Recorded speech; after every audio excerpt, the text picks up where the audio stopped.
But too bad. Yeah, in the futures, you might not see me stream that much anymore. Because, like I say again, like streaming to earn money is not really feasible. And I'm trying to do a lot of like art stuff to earn money too, but that one's still not really profitable enough for me to, you know, survive with the medical stuff. So I have to apply for a job now.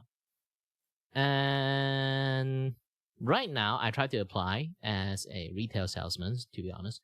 Not going to be the best one, but either way, if I'm going to do some jobs, those kind of job usually is like you need, if there's no shift, I'm going to work from like 8 a.m. and then work until like 10 p.m. and then come back home. I don't think I will have enough energy to do any other things after that. If I do, maybe I will stream in the morning, which is like around even earlier than this time. So aside from that, I don't think that I will have the ability to stream anymore in the futures if I actually manage to like get into the jobs. But still, yeah, too bad. It's because that my medical conditions, I actually are really difficult to get even a standard normal job.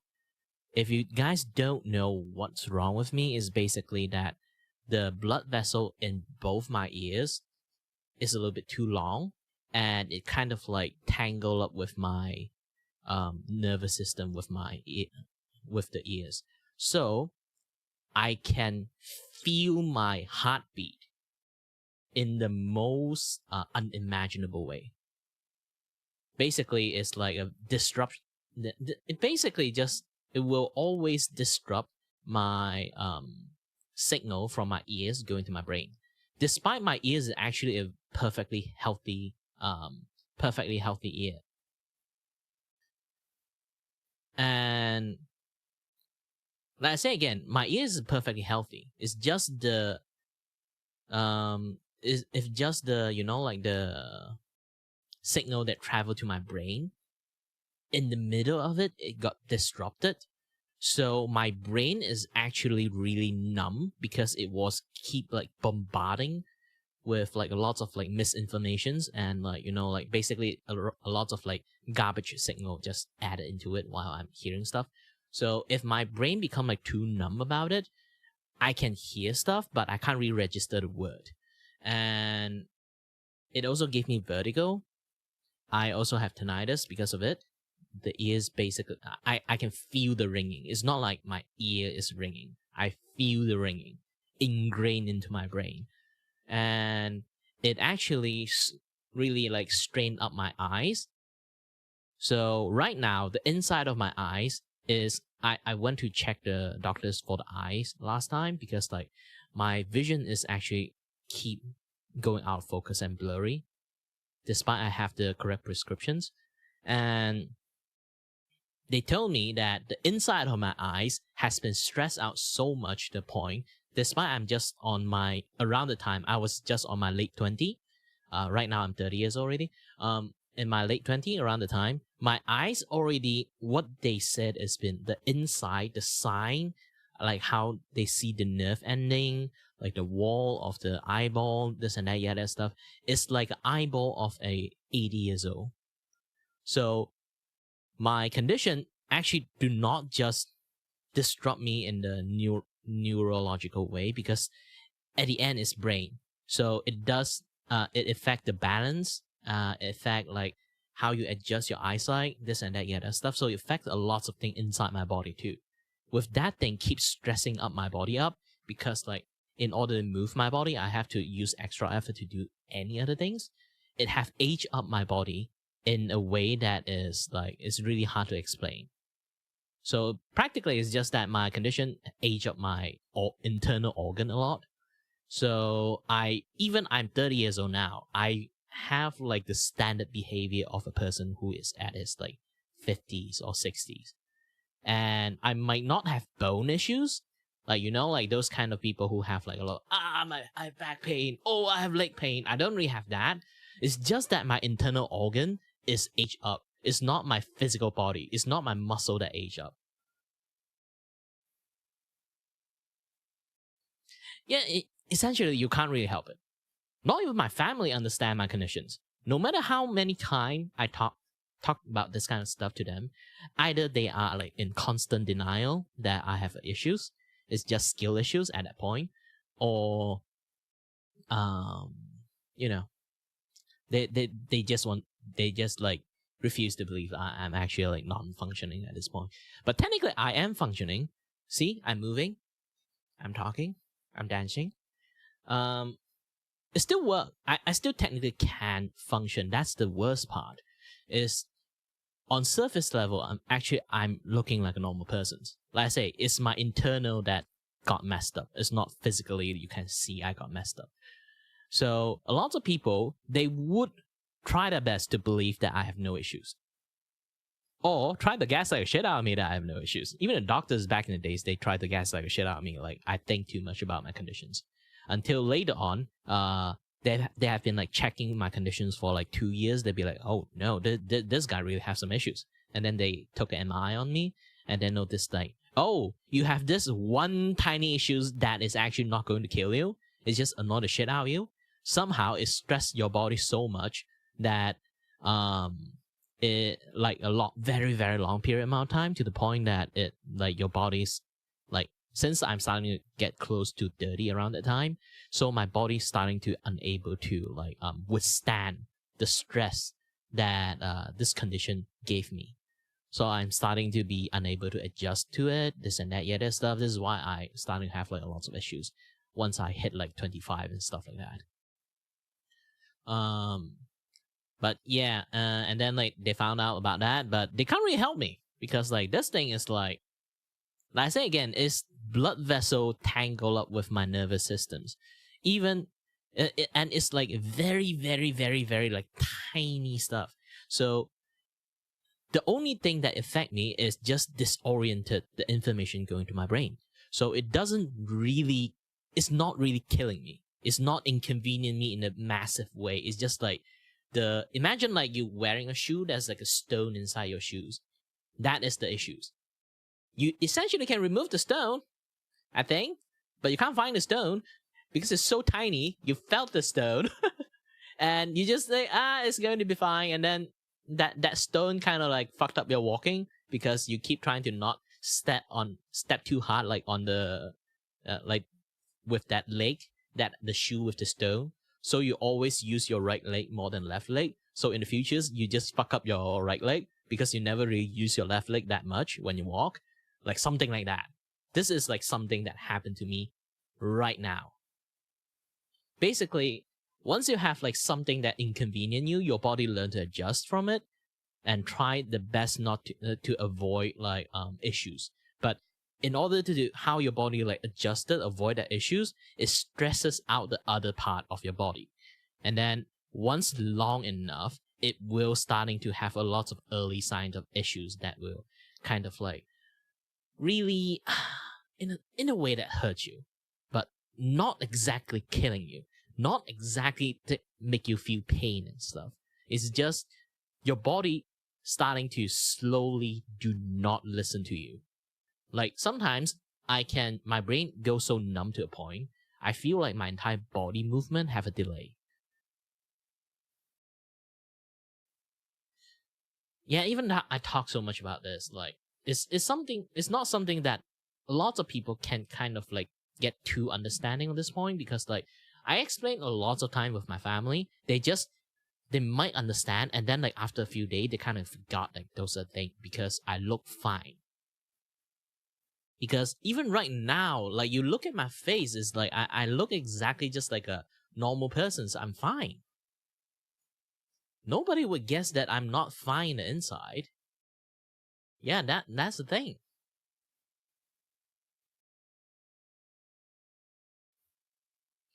And in order for me to look fine in the first place, do you know how it happens? I practically don't do jack shit. Like I say again, like my balance is screwed because of this thing. So movement, actually, I use way more effort to move my body. I use way more effort to see around, look around, to adjust my body for correcting my balance and stuff. I use more muscle power to do that. And doing all those things, burn out your energy so fast. So fast. Like it tired you out mentally and physically. So in order not to like burn out my body, I just have to not do jack shit. But because I don't do jack shit, I look fine on the outside because I got enough energy to do normal stuff.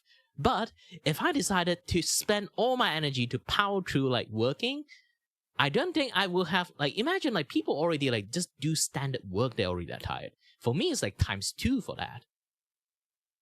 Also, do wish me luck that I will able to get that job I talk about. If you don't know, it's a job about funny thing is it's a job about retail salesman, but they use the name called like sales supervisor. At first I hear it, I was like, whoa, this sounds like something very powerful. I don't think I can kind of like get into that job. And then I read what sales supervisor is, and basically just a retail worker. Motherfucker, stop naming your job so cool. Sales supervisor. It's just a retail worker just going to greet you and then they're trying to sell you shit. Sales supervisor. It's really hilarious, actually. And then I did send my resume and stuff, but my resume is like really ridiculous in some sense because like I study engineering, mechatronic engineering, and then I study 3D animations, and then I go and apply for a job that is for retail. Work in I say, all right, here's my resume about here's my education level. I study engineering. I study 3D animations. I practically work in art for most of my life. And then I want to do a retail work about selling baby product.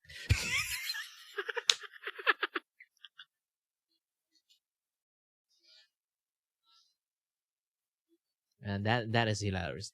But don't worry, I have a very good salesman voice, since I'm also a voice actor too. If anyone that join in, I will just say, welcome to Beep! And here I am. I will be your salesman that help you for this entire trip that pestering you while you shopping. Here you're going to see this is the baby stroller. There, that section is going to be the toy that the kids is going to play. Hopefully it's not small enough to choke them. Wait, I can't say that. Hopefully it's very decent size for the kids. And especially because career in voice actors is much more difficult to get in. You really need to have connections to actually get in. Unless you actually have that connections, I'm fine with it. But you need like first, I'm stuck in my home, so I need a home studio, which I am already having a home studio. I got a good mic, I got a good setup in my room. Actually, it's very like sound treated. But the problem is, I need to manage to get someone to recognize my voice in the first place. Here's the thing. What do you recognize my accents as? I don't really sound too Asian, but in the same time, I don't really sound too UK-ish. Some people might mistake me have like this like London like Southeastern London like accents, but I don't really have the Southeast London accents. I just learn how to speak English from watching Doctor Who. So it's more like I'm not all the way to the UK, but also not all the way to the eastern side, on the Southeast Asia side. So I don't exactly have like that Asian English, the way I speak. Unless I really want to speak like this, I just have to channel my inner Uncle Roger and then I can start to talk like this. But still, I'm not sure people want to hire me if I use Uncle Roger style. And if I want to use English like this one, the current one I use, if I want to use English like the current one I use, it's a very difficult way to slot in the characters, my voice into different characters, you know? It's like have like those like Asian tone into it, but also at the same time a very like Asian English. And also like very like UK-ish. So it's really hard to put my character into anyone. Like you have to write the line in the mindset of my voice So my voice becomes unique to a point that you have to be like hyper specific, wrote a line for my voice to actually be able to work properly. So being a voice actor works because my voice is unique. But the problem is it's a little bit too unique. Like how many people that is like you try to listen to persons trying to be like speak like a like standard English like me, sound like this. The way I speak is like, like those kind of like I am trying to sing, but I'm not really. Like those kind of things. Because my words are very like flowing. It's very floaty. It's not like lumpy.